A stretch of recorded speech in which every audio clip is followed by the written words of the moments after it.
So, hello, electronics first year.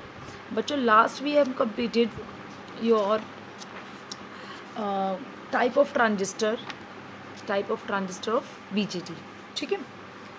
तो today we are going to be discuss about the more concept and more basics about the BJT. तो last मैंने आपको ये बताया था BJT जो बेसिकली होता है, मैं आपको डायग्राम भी दिखाती हूँ. बीजेटी इज बेसिकली या बैक टू बैक डायोड.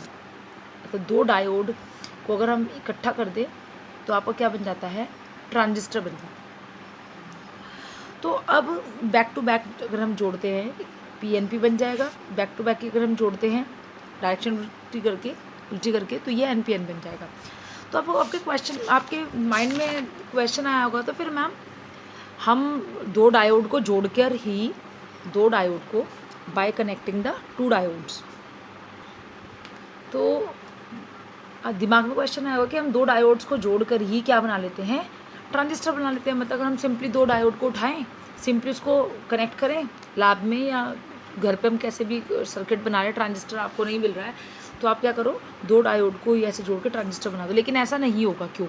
उसका रीज़न क्या है मैं बताती हूँ. उसका रीज़न ये है कि हम आपका जो डायोड है, जो आपका ट्रांजिस्टर है, जो दो डायोड की तरह तो काम कर रहा है, दो डायोड की तरह भी है, लेकिन उसका जो इफ़ेक्ट आएगा करंट का, वोल्टेज का, वो वैसा नहीं आ पाएगा जैसा हमें ट्रांजिस्टर के लिए चाहिए. वो सिग्नल को वैसे एम्पलीफाई नहीं कर पाएगा जैसे हम चाहते हैं.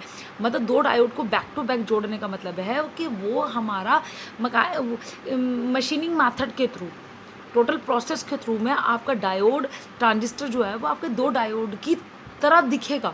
लेकिन उसका मतलब ये नहीं कि आप डायोड, क्योंकि ऐसा इसलिए होगा कि अगर आप दो डायोड को बैक टू बैक जोड़ के ट्रांजिस्टर की तरह काम करोगे तो जो बीच वाला पार्ट है बेस, वो बेस आपका बेस टर्मिनल पे हमारा करंट का कोई भी क्या होगा, कंट्रोल नहीं होगा.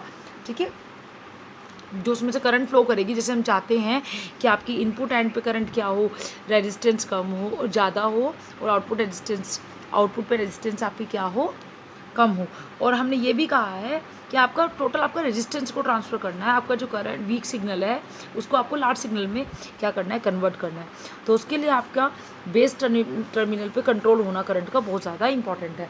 वो ऐसा अगर हम इससे करेंगे, अगर आप दो डायोड को कनेक्ट करके ट्रांजिस्टर बना रहे तो उससे वो काम नहीं मिल पाएगा. दूसरा, रिवर्स बाइस डायोड जो है वो क्या करे, जब आपका डायोड रिवर्स बाइस होगा, the reverse bias diode representing the collector junction will not allow the current reverse to flow. क्योंकि जब आप बैक टू बैक डायोड जोड़ रहे हो तो दूसरे वाले में जब आपका रिवर्स बाइस हो जाएगा डायोड, जब आपका डायोड रिवर्स बाइस होगा उस केस में आपका जो कलेक्टर जंक्शन पे आपको कोई भी आउटपुट नहीं मिलेगी. मतलब जब आपका diode back to back diode को जब आप फॉरवर्ड बाइस में करोगे तो चलो फिर भी आपको करंट मिल जाएगी आउटपुट पे, कलेक्टर पे. लेकिन तीन टर्मिनल बताए थे ना, मीटर, बेस और कलेक्टर. इस पर आप इनपुट अप्लाई करोगे, ये बीच का पार्ट है बेस, यहाँ से पास होता हुआ कलेक्टर पे जाएगी आपकी आउटपुट, यहाँ आपकी इनपुट मिलेगी. ये फॉरवर्ड बाइस में तो आपको चलो फिर भी मिल जाएगा अगर आप दो डायोड को कनेक्ट, लेकिन रिवर्स बाइस में जो कलेक्टर पर आपका कोई भी करंट फ्लो नहीं होगी, क्योंकि ये वाली जो बाइस रिवर्स बाइसिंग पे, क्योंकि डायोड रिवर्स बाइस पे काम नहीं करने देता है. ठीक है. तो इन कारणों की वजह से हम ट्रांजिस्टर हमारा दो डायोड की तरह दिखाई देगा, उसकी तरह काम भी करेगा, वर्किंग वही रहेगी, लेकिन दो डायोड को जोड़ के आप सोचो हम अपने हिसाब से दो डायोड को उठाएं और उसको ट्रांजिस्टर बना दें, ऐसा नेक्स्ट टू इम्पॉसिबल है. ठीक है. अब यहाँ पे आपका जो ट्रांजिस्टर आता है, ट्रांजिस्टर की कहानी कल हम गा चुके थे. उस ट्रांजिस्टर में अब आपका क्या है कि हम उस ट्रांजिस्टर में आगे पढ़ रहे हैं. दो, जैसे आपका डायोड दो टाइप का था, डायोड आपको याद होगा, डायोड आपका दो टाइप का था, बाइस्ड और अनबाइस्ड. बाइस्ड और अनबाइस्ड समझ आई मेरी बात.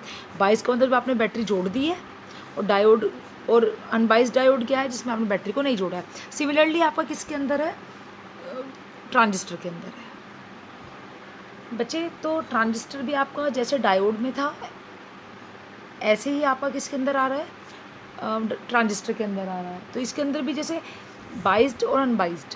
ठीक है. बाइस्ड का मतलब है, मैंने क्या बताया था, कनेक्ट. क्या कनेक्ट करोगे, बैटरी. अगर आपने बैटरी को कनेक्ट किया है तो वो क्या कहलाएगा, बाइस्ड ट्रांजिस्टर. और जैसे आपने अनबाइस्ड का है तो जहाँ पे आपकी बैटरी कनेक्टेड नहीं है. तो आपको पता है कि यहाँ अनबाइसिंग का मतलब मेरा सेम डायोड से ही है, क्योंकि यहाँ पे डायोड ट्रांजिस्टर का मतलब है two diode connected back to back, two diode connected. कल मैंने समझाया भी था लास्ट वाली वीडियो में कि बैक टू बैक का क्या मतलब है, कनेक्टिंग बैक टू बैक, ये हो गया, मिलके बनाएंगे आपका ट्रांजिस्टर। तो जैसे अनबाइस्ड डायोड में आपको डिप्लेशन लेयर पहले से ही बनी हुई मिलती थी, डिप्लेशन लेयर याद है ना क्या थी, दिस वन, देखिएगा सर, ये P है, ये N है, ठीक है। यहाँ पे क्या है, इमोबाइल आयंस आपकी लेयर पे आके आप क्या हो जाते हैं, कनेक्ट हो जाते हैं, ठीक है। तो ये यहाँ पे क्या है, डिप्लेशन लेयर है आपकी, ठीक है। तो अगर ये आपको किस पे मिलती है, जीरो बाइसिंग पे मिलता है आपको, जब आप डायोड घर लेके आते हो तो डिप्लेशन लेयर आपको बनी हुई मिलती है।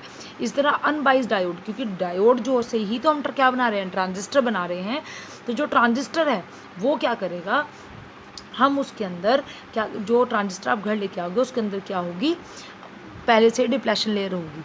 अनबाइसिंग का मतलब यह है कि अनबाइस का मतलब तो बेसिकली हो गया कि आपने कोई भी पावर सप्लाई को कनेक्ट नहीं किया है, या आप ये कैसे हो कि आपने इसमें बैटरी को कनेक्ट नहीं किया है।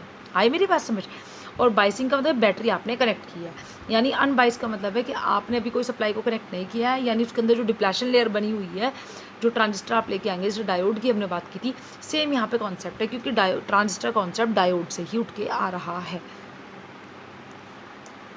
बाइसिंग अनबाइसिंग के बारे में कहानी में भी और बताऊंगी, लेकिन इससे पहले मैं आपको भी बता देती हूँ, जो ट्रांजिस्टर है, ट्रांजिस्टर की जो बाइसिंग करते हैं, जैसे मैंने डायोड की बाइसिंग बताई थी, बैटरी जो जोड़ते हैं हम दो टाइप से जोड़ सकते हैं, रिवर्स बाइस, फॉरवर्ड बाइस, ठीक है। जो ट्रांजिस्टर की बाइसिंग है, ट्रांजिस्टर बाइसिंग जो है वो आपकी 3 तरीके से कनेक्ट हो सकती है, ठीक है। 3 तरीके से, वो 2 टाइप से काम कर सकता है, ये तो ओपन या क्लोज, या तो फॉरवर्ड बाइस या रिवर्स बाइस। लेकिन यहाँ पे जो ट्रांजिस्टर में है, ट्रांजिस्टर बाइसिंग कितने तरीके से आप ही कनेक्ट हो सकती है। बाइसिंग का मतलब बैटरी, मैं भी आपको बताती हूँ, एक टेबल बना के दिखा रही हूँ आपको बच्चों। रीज़न ऑफ ऑपरेशन, जैसे वहाँ पे फॉरवर्ड बाइस और रिवर्स बाइस था, इसको समझाने के लिए सबसे पहले मैं एक छोटा सा डायग्राम बना रही हूँ, आप देखिएगा ज़रा। मैंने कहा NPN, बिल्कुल सिंपल सा समझिएगा, NPN। मैं थोड़ा दूसरे पेन से समझाता हूँ कि आपको क्लियर है। देखिए, कोई भी ले लीजिए, आप NPN हो या चाहे PNP हो, वो काम सेम तरीके से ही करेगा। तो यहाँ पे बना देती हूँ, जैसे मैंने कहा NPN की बात कर रही हूँ, जो देखिएगा, ये N है, ये P है, ये N है, ठीक है। अब देखिएगा, आपका जो डायोड था वो कैसा था, डायोड कैसा था आपका, ये P था, ये N था, बीच में क्या थे आपके, डिप्लेशन लेयर थी, ठीक है। तो देखिएगा, अब यहाँ पे क्या है, एक PN के बीच, एक डायोड के बीच में एक डिप्लेशन लेयर है, तो ये कितने हैं, 2 डायोड की तरह काम कर रहे हैं, तो कितने डिप्लेशन लेयर होंगी, 2 होंगी। तो देखिएगा, PN और PN, ठीक है, PN और PN। तो पहला क्या हो गया, PN, तो एक डिप्लेशन लेयर हो गई आपकी ये वाली, दिस वन। यानी ये डिप्लेशन लेयर कहाँ होते हैं, जंक्शन पे, जहाँ पे P और N जुड़ते हैं, उस जुड़ने को हम क्या कहते हैं, जंक्शन कहते हैं। तो PN, तो एक जंक्शन तो ये थी, इसी तरह PN एक जंक्शन तो हो गई आपकी ये वाली, ध्यान से समझिएगा, ठीक है। अब PN एक जंक्शन हो गई आपकी ये वाली जंक्शन, 2 डायोड हैं तो 2 जंक्शन होंगी, एक डायोड मतलब एक जंक्शन, एक PN यानी एक डायोड, एक PN यानी एक डायोड, और ये दोनों डायोड बैक टू बैक जुड़ के क्या बनाते हैं, ट्रांजिस्टर की तरह काम करते हैं, ठीक है। अब देखिएगा, मैंने क्या बताया था कल कि ये तो हो गया आपका एमीटर, चलिए मैं इसको ब्लैक से समझाती हूँ। एमीटर, फिर आपका बेस, फिर आपका कलेक्टर, ठीक है, फटाफट समझिएगा। एक जंक्शन किस साइड पे है, बेस एमीटर, इस वाले को हम क्या कहेंगे, इस वाले को हम क्या कह देंगे बच्चों, बेस एमीटर। देखिएगा, पहला डायोड कैसे आ रहा है, PN, तो कहाँ से स्टार्ट हो, BE, तो पहली जंक्शन क्या हो गई, BE जंक्शन, ठीक है। दूसरी देखिएगा, अब इधर से इसकी तरफ चले थे, अब इधर से किसकी, इसकी, क्योंकि PN ऐसे आ रहा ना, पहला PN ऐसे आ रहा, तो बेस BE लिया है। दूसरा आप कह रहे हो PN, तो क्या हो जाएगी, ये बेस है, ये करेक्टर है, तो ये जंक्शन कौन सी हो गई, ये जंक्शन कौन सी हो जाएगी,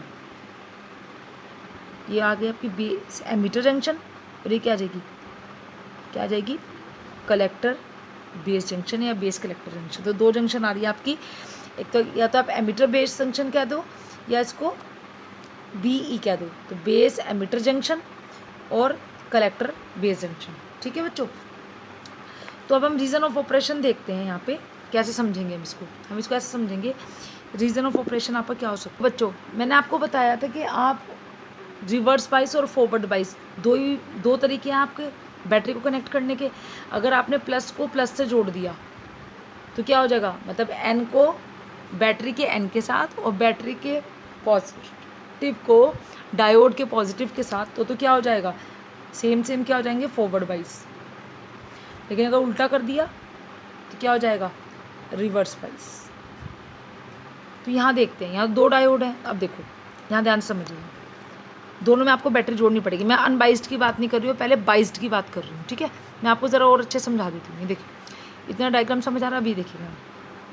पहले हम इसके बीच में एक बैटरी जोड़ेंगे, ठीक है, क्योंकि ये एक डायोड है इसके बीच में और एक बैटरी यहाँ जुड़ेगी इसके बीच में। तो हर बार ट्रांजिस्टर के साथ में जब आप बाइसिंग करोगे तो आपकी दो बैटरी जुड़ेगी, क्योंकि दो डायोड है।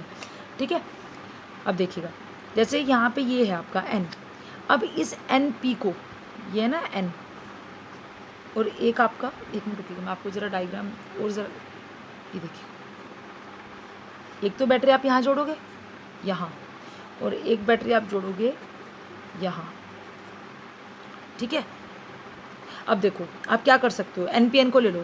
देखो अब आपने कहा कि मैं तो इसको रिवर्स बाइस बना दूंगा, इसको फॉरवर्ड बाइस बना दूंगा, हो सकता है। तो आपका पहला रिवर्स बाइस हो गया, दूसरी वाली जंक्शन क्या होगी, फॉरवर्ड बाइस होगी। फिर आपने कहा नहीं, मैं इसको फॉरवर्ड बाइस करूँगा, इसको रिवर्स बाइस करूँगा। ठीक है, ये भी हो जाएगा। ये दूसरी प्रोबेबिलिटी आ गई आपकी, दूसरा। अब आपने कहा कि नहीं, मैं दोनों को क्या करूँगा, आपका फॉरवर्ड बाइस करूँगा। तो ये तो एक ही तरीके से काम कर रही हैं।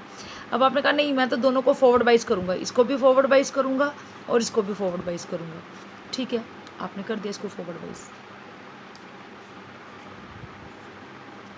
फिर आपने कहा नहीं, मैं दोनों को ही रिवर्स बाइस करूँगा, इधर भी रिवर्स बाइस और इधर भी रिवर्स बाइस। तो ये दोनों तो सेम ही काम कर रहे हैं। ठीक है, तो आपको ज़रा मैं बताती हूँ कैसे। तो सबसे पहले मैं आपको समझाती हूँ, जब दोनों ही रिवर्स बाइस हो जाएंगी, मतलब ये वाली जंक्शन भी रिवर्स बाइस और ये वाली भी रिवर्स बाइस, तो रिवर्स बाइस में आपकी करंट फ्लो नहीं करेगी, और रिवर्स बाइस कर में करंट फ्लो नहीं करेगी, मतलब वो किसकी तरह काम करेगा, ओपन स्विच की तरह काम करेगा। मतलब हम उसे क्या बोलेंगे कि ये कौन से रीजन की तरह काम करेगा, cut off region. Cut off region का मतलब होता है ये स्विच की तरह काम, ओपन स्विच की तरह, कट ऑफ रीजन, इसको हम नाम देते हैं कट ऑफ रीजन, इस वाले को। फिर आपका नेक्स्ट आता है फॉरवर्ड बाइस, दोनों ही फॉरवर्ड, मतलब बहुत हाई करंट फ्लो करेगी। तो ये हो जाएगा आपका सैचुरेशन का मतलब है मैक्सिमम। तो ये हो जाएगा आपका सैचुरेशन रीजन। फिर आपका आएगा फॉरवर्ड बाइस, रिवर्स बाइस, एक फॉरवर्ड बाइस एक रिवर्स बाइस। ये रीजन कौन सा आता है आपका, एक्टिव रीजन, जो हमें किसके लिए चाहिए होता है, ट्रांजिस्टर को एम्पलीफायर की तरह बनाने के लिए। अगर आपको ट्रांजिस्टर को स्विच की तरह काम कराना है, ओपन और क्लोज स्विच की तरह, तो आप क्या काम कराओगे, इन दोनों की तरह काम कराओगे। ये तो स्विच की तरह काम करता है। लेकिन अगर आपको ट्रांजिस्टर को एम्पलीफायर की तरह काम कराना है, तो वहाँ पे आपको जो बाइसिंग रखनी पड़ेगी वो कैसे रखनी पड़ेगी, इसको फॉरवर्ड बाइस और इस वाले को ये आपका इनपुट वाला है, इसको फॉरवर्ड बाइस, और इस वाले को करना पड़ेगा रिवर्स बाइस। ठीक है, इस वाले को भूल जाइए, ये काम नहीं कर पाएगा। ठीक है, क्योंकि आप जहाँ से आपको इलेक्ट्रॉन आपको प्रोड्यूस करने हैं वही बंद हो गया, तो आउटपुट पे तो आपको कुछ मिलेगा ही नहीं। ठीक है, ये चीज़ आप बाद में समझना। तो आपका जो ट्रांजिस्टर है वो दो तरीके से काम कर सकता है, या तो स्विच की तरह काम कर सकता है, सिंपल स्विच जो ऑन ऑफ करने का होता है। इसका मतलब तो स्विच को ऑन कर दिया, बहुत ज़्यादा हाई करंट फ्लो कर दिया, जब आपने ऑफ कर दिया तो आपका कट ऑफ हो गया, मतलब आपका कनेक्शन ख़त्म हो गया, वहाँ पे कोई करंट फ्लो नहीं कर रही है। तो ये, लेकिन आपको अगर ट्रांजिस्टर को एम्पलीफायर की तरह काम कराना है, जो उसका मेन एप्लीकेशन है कि वीक सिग्नल को हम लार्ज सिग्नल में कन्वर्ट करते हैं, एम्पलीट्यूड। जैसे आपके इसका एम्पलीफायर होता है, जो आपके म्यूज़िक सिस्टम होते हैं, आपको आवाज़ सुननी है उसका एम्पलीट्यूड बढ़ जाएगा। फ़ोन से आपने उसको कनेक्ट कर दिया केबल को, ठीक है, यूएसबी को, और फिर आप गाने सुन रहे हो तेज़ तेज़ आवाज़ में, तो वो क्या है, वो एम्पलीफायर ही तो है। तो उसमें हम क्या करेंगे, ट्रांजिस्टर को जो वर्क कराएंगे वो एक्टिव रीजन में कराएंगे। उसके लिए ज़रूरी है कि आपका ये वाला एंड इनपुट एंड फॉरवर्ड बाइस होना चाहिए और ये वाला रिवर्स बाइस होना चाहिए। आई मेरी बात समझ?